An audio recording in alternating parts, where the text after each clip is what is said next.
بالله من الشيطان الرجيم بسم الله الرحمن الرحيم وما أرسلناك إلا رحمة للعالمين صدق الله العظيم إن الله وملائكته يصلون على النبي يا أيها الذين آمنوا صلوا عليه وسلموا تسليما محبت سے پڑھیے گا الصلاۃ والسلام علیک یا رسول اللہ وعلى آلك وأصحابك يا حبيب الله الصلاة والسلام عليك يا سيدي يا رسول الله وعلى آلك وأصحابك يا رحمة للعالمين الصلاة والسلام عليك يا سيدي يا رسول الله وعلى آلك وأصحابك يا خاتم النبيين يا سيد المرسلين. سامعین محترم، جیسے کہ آپ سب کو معلوم ہے کہ شمائل مصطفیٰ صلی اللہ علیہ وسلم کے حوالے سے جو ادارہ جامع الحق کی جانب سے کتاب لکھی گئی، اس کا آج کل ماشاءاللہ سے آن لائن کورس بھی کروایا جا رہا ہے، ادارے میں بھی وہ پڑھایا جا رہا ہے. تو اسی لیے اس کے جو لیکچرز ہیں وہ ویڈیوز کی صورت میں بھی تیار کیے جا رہے ہیں. اسی حوالے سے جو آج کا لیکچر ہے اس کا موضوع ہے کہ ہمارے اور میرے اور آپ کے، ہم سب کے نبی محترم حضرت محمد مصطفیٰ صلی اللہ علیہ وسلم کے استعمال میں آنے والی جو اشیاء ہیں ان کے مبارک نام. سامعین محترم، صحابہ کرام نبی پاک صلی اللہ علیہ وسلم سے بہت زیادہ محبت کیا کرتے تھے، تو اسی لیے وہ نبی پاک صلی اللہ علیہ وسلم کے استعمال میں آنے والی اشیاء کے نام بھی رکھا کرتے تھے. کچھ کے نام تو خود سرکار نے رکھے اور کچھ صحابہ کرام اس کو ان ناموں سے پکارا کرتے تھے. سامعین محترم، نبی پاک صلی اللہ علیہ وسلم کی آلات حرب جنگ میں استعمال ہونے والے، دیکھیں ہمارے نبی جو ہیں وہ رحمت للعالمین ہیں، مطلب رحمت ہی رحمت ہے، نرم طبیعت ہے، بہت ہی میٹھے انداز سے مطلب گفتگو اور اخلاق کے پیکر ہیں. لیکن یہ بھی میرے آقا کا اخلاق ہے، جا کے جنگ کرنا، مطلب جہاد کرنا، جو اللہ اور اس کے رسول کے دشمن ہیں ان کے ساتھ، اور جو اللہ اور اس کے اللہ کے جو بندے ہیں، حضور کے جو غلام ہیں، امتی ہیں، ان کے اوپر ظلم کے پہاڑ توڑتے ہیں، تو ان کے لیے جنگ کا حکم بھی ہوا. تو میرے اور آپ کے نبی پاک صلی اللہ علیہ وسلم نے جا کے جنگیں بھی لڑیں، جہاد کیا، صحیح ہے. تو اس میں جو چیزیں استعمال ہوتی ہیں، نبی پاک صلی اللہ علیہ وسلم کے پاس 6 کوس و کمان تھے، ٹھیک ہے. اس کو ایک کا نام ہے النزورہ، دوسرا الرومہ، تیسرا الصفرہ، چوتھا سوحد، پانچواں الکتوم، چھٹا السداد، اور ایک ہے ترکش جس میں تیر رکھے جاتے ہیں نا، اس کا نام ہے الکافور، اس کو الکافور کے نام سے پکارا جاتا ہے. ترکش بھی کہہ سکتے ہیں، تیر، کمان، کوسو کمان. کمان کیا ہوتی ہے؟ جس میں تیر رکھ کے چلاتے ہیں نا، تو یہ مختلف تھی. پھر اچھا، یہ تو مطلب 6 ہیں نا. تو نبی پاک صلی اللہ علیہ وسلم کے پاس یہ ہوتا تھا کہ آپ کچھ عرصہ اس کو اپنے پاس رکھتے تھے، پھر آگے بانٹ دیا کرتے تھے، تقسیم فرما دیا کرتے تھے. اس لیے پھر دوسری آتی تھی، آپ نے استعمال فرمائی، اپنے پاس رکھی، اور پھر صحابہ کرام تبرکن وہ حضور سے مانگ لیا کرتے تھے. تو پھر ایک نبی پاک صلی اللہ علیہ وسلم کے پاس اسی طرح ایک ڈھال تھی، ڈھال کا نام تھا الزلوق، اور دوسری کا نام القنق تھا. ایک ڈھال جناب رسول مقبول صلی اللہ علیہ وسلم کی خدمت میں بطور تحفہ پیش کی گئی. اس ڈھال پر کسی جانور کی تصویر بنی ہوئی تھی. اب دیکھیں نبی پاک صلی اللہ علیہ وسلم نے جب اس پر اپنا دست مبارک پھیرا تو اللہ تعالیٰ نے اس تصویر کو ختم فرما دیا، اور یہ سرکار کا معجزہ تھا. جیسے آج ہمیں بھی کہا گیا ہے کہ ہم اپنے لباس میں یا ٹوپی میں یا اپنی چیزوں میں ایسی چیزیں استعمال نہ کریں جس کے اوپر کوئی کسی جاندار کی تصویر بنی ہو. ہمارے اکثر بچے، چھوٹے بچے ہیں یا لڑکے بھی، جو بڑے ہیں مرد حضرات بھی ایسی شرٹیں پہنتے ہیں جن کے اوپر گھوڑے کی یا اور جانوروں کی تصاویر بنی ہوتی ہیں. تو کوشش کریں ان سے بچیں، احتیاط کیا کریں، نماز نہیں ہوتی اس میں. پھر فرمایا نبی پاک صلی اللہ علیہ وسلم کی جن کے مبارک جو جس شے کو حضور سے نسبت ہو جاتی تھی اس کا مقام بھی بہت بڑھ جاتا تھا، اور وہ مومنین کے لیے، صحابہ کے لیے وہ بہت زیادہ قابل احترام ہو جاتی تھی. تلواریں تو سبھی کے پاس ہوتی تھیں، لیکن جب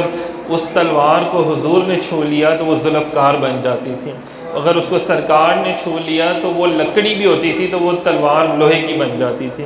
تو یہ نبی پاک صلی اللہ علیہ وسلم کی شان ہے. حضور علیہ الصلوۃ والسلام کے تیر کا نام المسوا تھا، ایک لمبا سا نیزہ تھا جس کا نام البیضہ تھا۔ نیزہ کو پتہ ہے لکڑی کا لمبا سا ڈنڈا ہوتا ہے، اس کے اوپر لوہے کا چھوٹا سا وہ لگا ہوتا ہے ایک نوکیلا سا راڈ۔ پھر خیمے کا نام الکن تھا جو غزوات کے دوران استعمال فرماتے میرے نبی پاک صلی اللہ علیہ وسلم۔ جو اندازہ کریں صحابہ کا حضور سے محبت کا عالم کہ جو خیمہ ہے اس کا بھی نام رکھا ہوا ہے کہ سرکار کے خیمے کا نام بھی رکھ دیا الکن۔ جو نیزہ استعمال کو نیزہ بھی تو کہا جا سکتا تھا، یہ بھی کہا جا سکتا ہے کہ سرکار کا نیزہ، انہوں نے نیزے کا بھی نام رکھ دیا۔ پھر غزوہ خندق کے موقع پر جہاں نبی پاک صلی اللہ علیہ وسلم کا خیمہ تھا وہاں آج کے دور میں وہاں ماشاءاللہ سے مسجد بنی ہوئی ہے اور عاشقان رسول اس مسجد کا جا کے دیدار بھی کرتے ہیں، وہاں پہ نوافل کی ادائیگی بھی کرتے ہیں۔ آپ صلی اللہ علیہ وسلم کے پاس ایک ٹیڑھے سر والی لکڑی تھی جو کہ 1 گز یا کچھ اس سے زیادہ لمبی تھی، جس کا نام محجن تھا۔ اب دیکھیں کہ کیسی لکڑی ہے کہ جب جنگ ہوتی تھی نا، جہاد ہوتا تھا تو اس کے لیے لائنیں سیدھی کی جاتی تھی، تو نبی پاک صلی اللہ علیہ وسلم نے وہ لکڑی رکھی ہوئی تھی لائنیں سیدھی کرنے کے لیے۔ ہے تو وہ چھوٹی سی ایک سٹک تھی، لیکن صحابہ کی محبت کا عالم دیکھیں کیونکہ سرکار نے اس کو چھو لیا تو اسی قدر و منزلت بڑھ گئی، انہوں نے اس کا بھی نام رکھ دیا، اس کو بھی محجن کہہ کے پکارا۔ پھر ایک اور لاٹھی تھی جس کا نام مخصر تھا۔ اسی طرح علامہ یوسف نبہانی رحمۃ اللہ علیہ فرماتے ہیں کہ نبی پاک صلی اللہ علیہ وسلم کے پاس جو جھنڈے تھے، ایک جھنڈے کا نام تھا عقاب، اس کا رنگ سیاہ تھا، ایک پرچم پیلے رنگ کا تھا، ایک سفید رنگ کا تھا، اس میں سیاہ دھاریاں موجود تھیں۔ امن کے وقت سفید پرچم لہرایا جاتا تھا اور جب جنگ ہوتی تھی تو تب سیاہ پرچم لہرایا جاتا تھا۔ خیر اس کے والے سے بھی بہت زیادہ احادیث جو ہے وہ بیان کی گئی ہیں، لیکن یہاں پہ ہم مختصر بیان کر رہے ہیں، ہر چیز کے پیچھے کوئی نہ کوئی ایک واقعہ ضرور موجود ہے، یہاں پہ صرف ہم کے وقت کی کمی کے پیش نظر تھوڑا سا بیان کر رہے ہیں۔ آپ صلی اللہ علیہ وسلم کے مشکیزے کا نام صادر تھا، زین کا نام داج تھا۔ مشکیزہ کسے کہتے ہیں؟ جس میں پانی ڈال کے چمڑے کا ہوتا ہے، پانی ڈالا جاتا ہے، آج تو ہم بوتلیں استعمال کرتے ہیں تو وہ اس دور کی بوتل تھی، اس کا نام بھی دیکھیں صادر تھا۔ زین کا نام داج تھا، ایک ہوتا ہے نا زین جو گھوڑے کے اوپر ڈالی جاتی ہے اس کو بھی کہتے ہیں نا، تو اس کا بھی نام دیکھیں۔ پھر آپ صلی اللہ علیہ وسلم کی ایک اونٹنی کا نام قصوہ تھا، ایک کا نام عفبہ تھا۔ آج بھی لوگ اپنی بیٹیوں کا نام جو ہے وہ قصوہ رکھتے ہیں، نبی پاک صلی اللہ علیہ وسلم کی اونٹنی کے نام پر آپ نے اکثر سنا ہوگا، اکثر لوگ اپنے بچیوں کا نام، بیٹیوں کا نام قصوہ رکھتے ہیں، یہ بھی نسبت سے ہے۔ پھر آپ صلی اللہ علیہ وسلم کے خچر کا نام دلدل تھا، یہ وہ جانور تھا جو نبی پاک صلی اللہ علیہ وسلم، اچھا یہ وہ جانور تھے جو اونٹ تھا، اور یہ اسی طرح یہ جو خچر تھا یہ نبی پاک صلی اللہ علیہ وسلم کے بعد از وصال حضور کی جدائی میں رویا کرتے تھے باقاعدہ، اندازہ کریں اتنا یہ سرکار سے محبت کرتے تھے، اندازہ کریں۔ پھر آپ صلی اللہ علیہ وسلم کے گدھے کا نام یافور تھا، یہ نبی پاک صلی اللہ علیہ وسلم کے استعمال میں رہا، اس لیے علماء کرام اس کو جناب یافور کہتے ہیں، جناب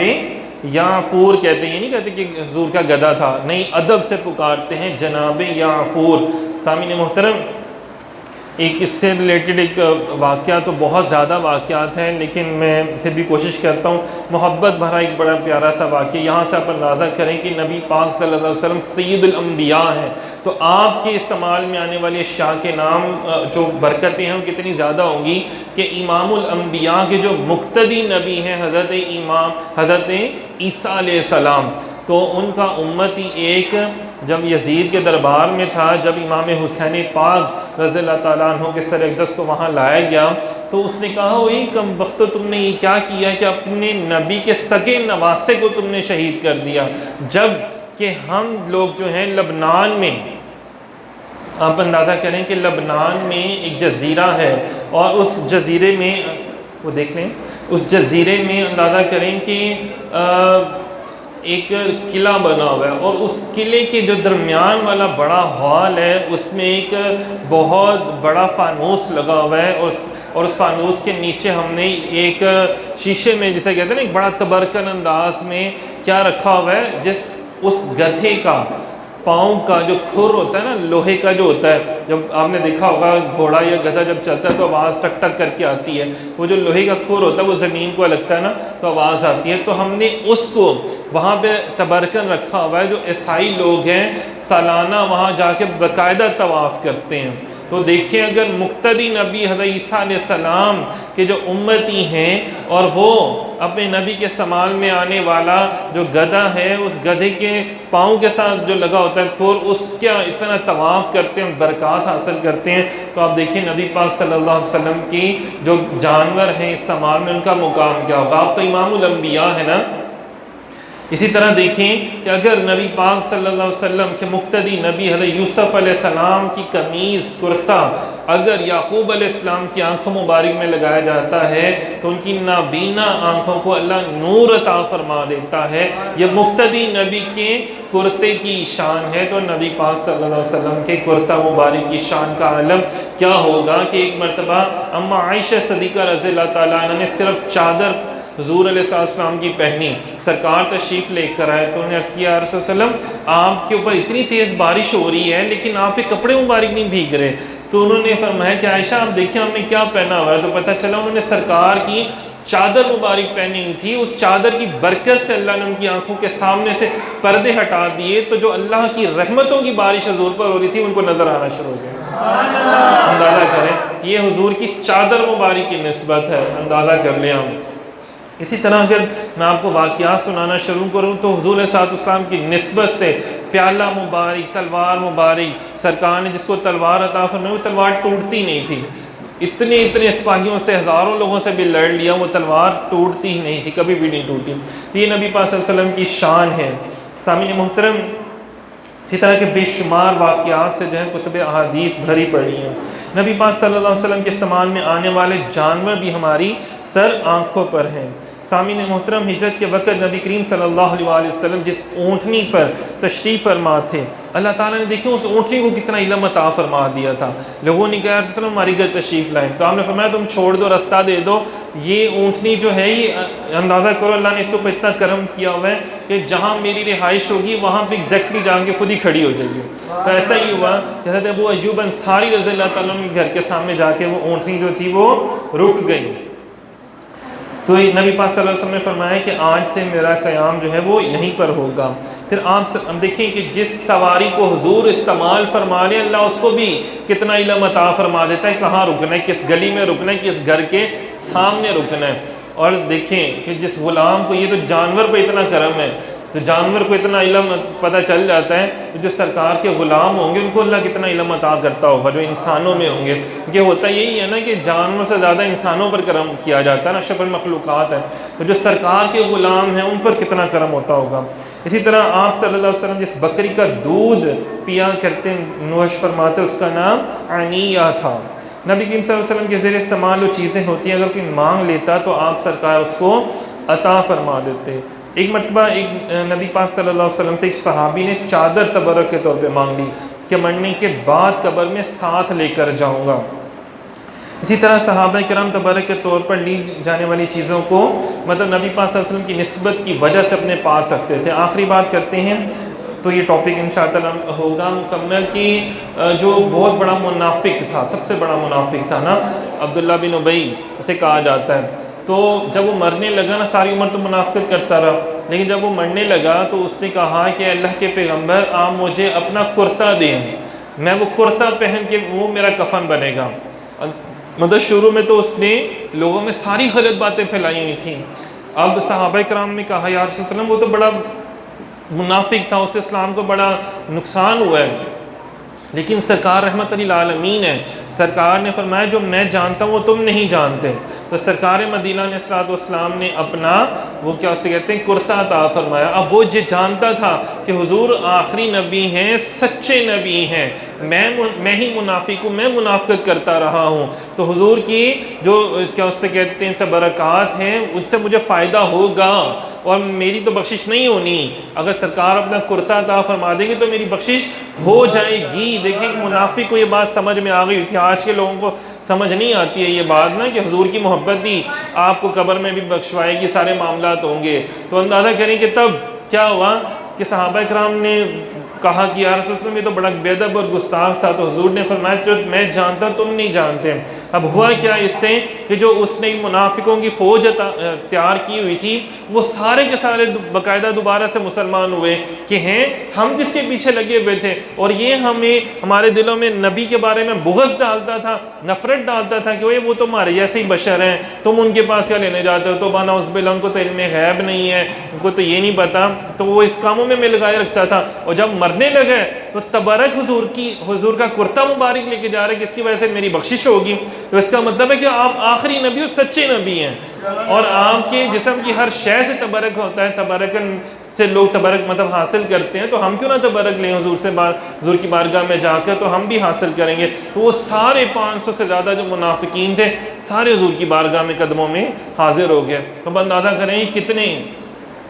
زیادہ لوگ جو تھے دوبارہ سے اسلام میں داخل ہو گئے۔ تو سامعین محترم، اللہ پاک سے دعا کرتے ہیں کہ ہمیں بھی اپنے پیارے نبی پاک حضرت محمد مصطفیٰ صلی اللہ علیہ وسلم کی سچی محبت عطا فرمائے، اور منافقوں کے اور